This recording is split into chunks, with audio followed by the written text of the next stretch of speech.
در پر کرے غریب نواز، کرو غریب نوازی کہ اے غریب نواز۔ محترم سامعین کرام، یہ رجب المبارک کی بہت ہی عظیم اور بابرکت والا مہینہ ہمارے اور آپ کے درمیان سے تیزی کے ساتھ گزر رہا ہے۔ آپ اس مہینے کو دیکھیں تو اس میں بہت سارے بزرگان دین کے اعراض اور آپ مناتے ہیں۔ خصوصاً بالخصوص ہم جس ہندوستان میں رہ رہے ہیں، یہاں خواجہ خواجہ معین الدین چشتی سنجری اجمیری رحمۃ اللہ تعالی علیہ اجمعین کا عرس مبارک اس مہینے میں ہے، اور اس سے قبل جمعے میں بھی ہم نے غریب نواز رحمۃ اللہ تعالی علیہ کے حوالے سے بیانات کیے، اور مولا کائنات علی کریم اللہ وجہ کریم کے حوالے سے بھی بیانات ہوئے، اور بعض روایتوں میں حضرت امام جعفر صادق رحمۃ اللہ تعالی علیہ کے وصال کی بھی تاریخ بتائی جاتی ہے۔ لہذا آج ہم نے جس موضوع کو اپنا عنوان سنت بنایا ہے، اللہ تبارک و تعالی ارشاد فرماتا ہے الا ان اولیاء اللہ لا خوف علیہم ولا هم يحزنون، کہ بے شک اللہ کے ولیوں کو نہ کوئی خوف ہے اور نہ ہی کوئی ڈر۔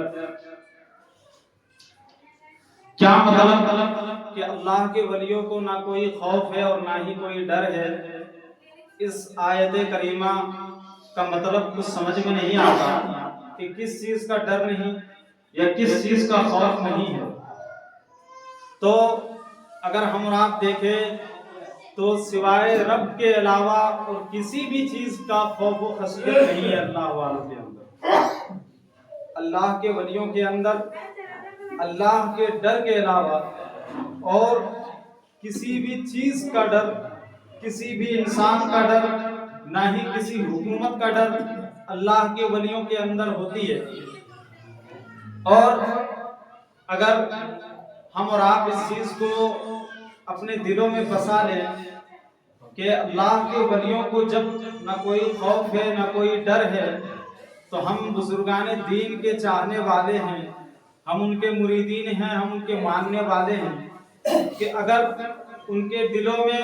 سوائے رب کے علاوہ اور کسی بھی چیز کا خوف و خشیت نہیں ہے، تو ہمارے اور آپ کے دلوں میں بھی سوائے رب کے اور کسی کے بھی خوف و خشیت نہیں ہونی چاہیے، نہ ہی کسی حکومت کی اور نہ ہی کسی نمرود وقت کے دجالوں کی کوئی خوف اور خشیت ہونی چاہیے۔ کیونکہ آپ دیکھیں کہ جب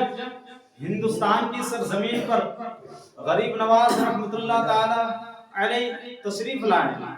اور یہاں پر دین کی تبلیغ اور یہاں پر دین اسلام کا کام شروع کیا، تو اس وقت آپ کے جو خلاف کھڑا تھا وہ اس وقت جو نمرود حکومت تھا وہ پرتھوی راج چوہان تھا۔ اب جب اللہ کے ولیوں کو نہ کوئی کسی چیز کا خوف ہے نہ کوئی ڈر ہے،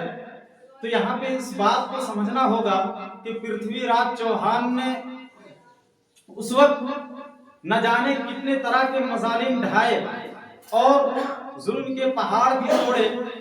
یہاں تک کہ خواجہ غریب نواز رحمۃ اللہ تعالی علیہ نے ان کو پیغام بھیجا کہ تو اسلام قبول کر لے، کیونکہ تیرے ماننے والے، تیرے چاہنے والے جتنے بھی ہیں سب کے سب اسلام قبول کرتے جا رہے ہیں، تیرے لیے بھی یہ بھلائی ہوگی کہ تو بھی اسلام کو قبول کر لے، ورنہ میں اسلامی حکومت سے تیری گرفتاری کروا دوں گا۔ آپ ذرا غور و فکر کریں کہ غریب نواز نے یہ فرمایا کہ تو ایمان لے آ، ورنہ میں اسلامی حکومت سے، اسلامی لشکروں سے میں تیری گرفتاری کروا دوں گا۔ اب ہندوستان میں اس وقت کوئی اسلامی حکومت نہیں ہے، کوئی اسلامی حکومت اس وقت قائم نہیں تھا، مگر غریب نواز یہ پیغام دے رہے ہیں پرتھوی راج چوہان کو، جو کہ اس وقت کا ظالم بادشاہ ہے، ہندوستان کا بادشاہ تھا، اسے یہ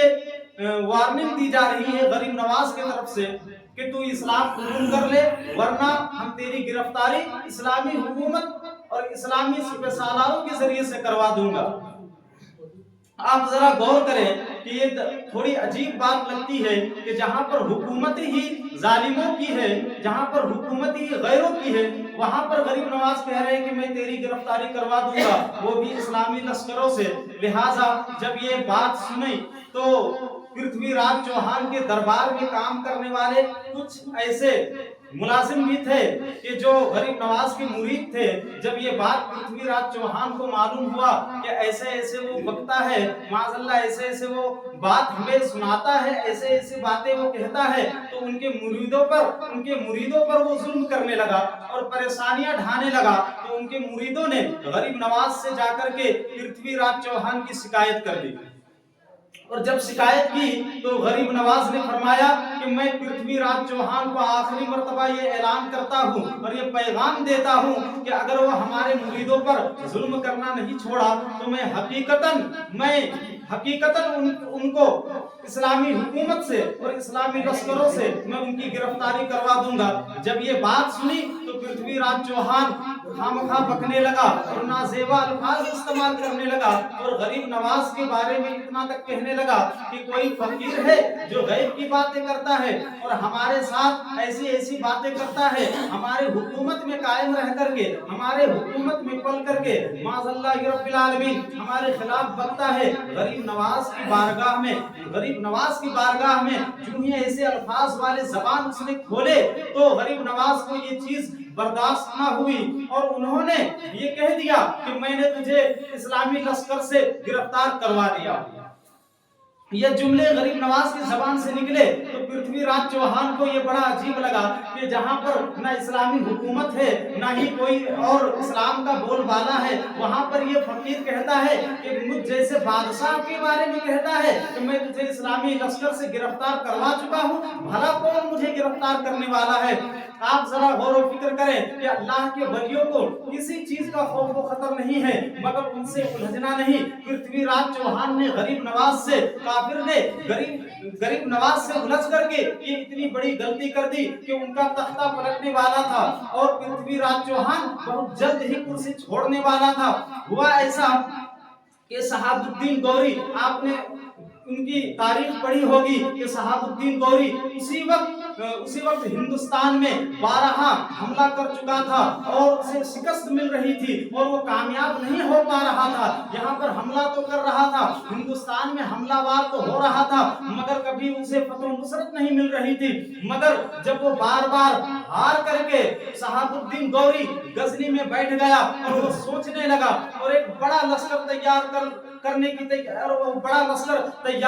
میں وہ لگ چکا تھا، یہاں تک کہ 1,24,000 کا لشکر وہ تیار کر چکا تھا کہ ایک رات وہ خواب میں کیا دیکھتا ہے کہ کوئی بزرگ تشریف لائے ہیں ہمارے خواب میں